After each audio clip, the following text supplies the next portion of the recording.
Welcome. My name is David Gallner, and I'm the founder and CEO of Legacy Financial Strategies. And we've been serving pre-retirees and retirees for over 41 years in Western Pennsylvania and Eastern Ohio. We're located at 3087 Innovation Way in Hermitage, Pennsylvania. And Legacy Financial Strategy is a registered investment advisory firm. And our taglines: we help you enjoy and protect your nest egg.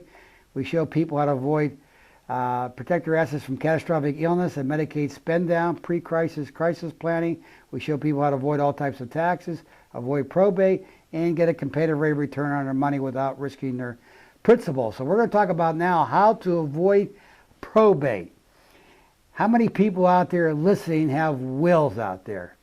Well, if you don't have a will, the state will provide one. It's called intestate. You died without one. Now, we work with a team of lawyers. I'm not a lawyer, but I am a legal assistant. I work with a lot of attorneys out there, but we work with qualified people who specialize in the estate planning arena. So you should have either a will or trust, power of attorneys, and a living will at the very minimal out there. So we're going to talk about how to avoid probate. Well, you could avoid probate by doing joint tendencies. Every strategy I give you, there's advantages, disadvantages. The advantages is, of course, if one person dies, it passes to the other one. But on the second death, of course, there's probate. And if it goes a full 5 years, it avoids the 5-year look back, plus it avoids the inheritance taxes for Pennsylvania. And of course, in Ohio, it's different. They have an Ohio state tax of $338,334 on that. So there's advantages and disadvantages of every strategy. You could also use TOD, transferred on death accounts, POD, paid on death accounts. Those are what we call the poor man's trust, where you have named beneficiaries in a bank account or mutual funds.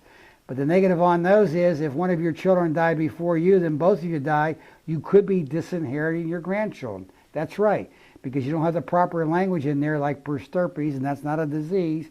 And it means it doesn't go down to your grandchildren, it doesn't go vertical, it goes to the surviving children, which is called per capita. Very important on setting those designations up. But another way is to have a living trust or a revocable or revocable trust or intervenous trust where you have control of it. You're the grantor or the trustor or the settler. You create it. You're the trustor, you're the trustee, and you're the beneficiary. When one spouse dies, they become the trustor, the trustee, and beneficiary. It's Article 1, Section 10 of the Constitution. They've been around a long, long time.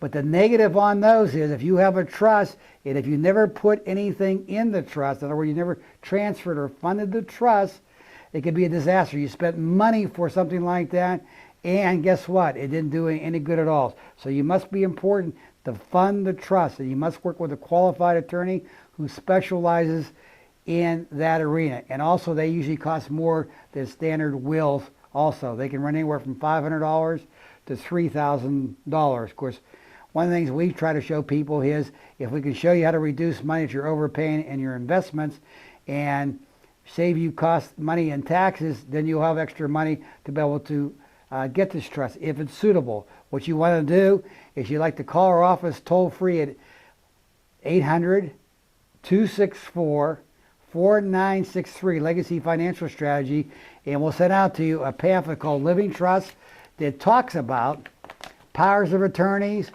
talks about wills, talks about if you die without a will, talks about the advantages and disadvantages.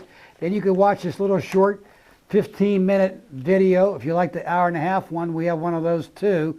And then after you have all the facts and you sit down with a qualified licensed attorney in your state, Pennsylvania or Ohio, then you'll be in a better position to find out, yay, if that makes sense for me, or yay, it doesn't. Every strategy we talk about, if someone doesn't talk about the negatives, you better run. There's always positives and negatives to every strategy.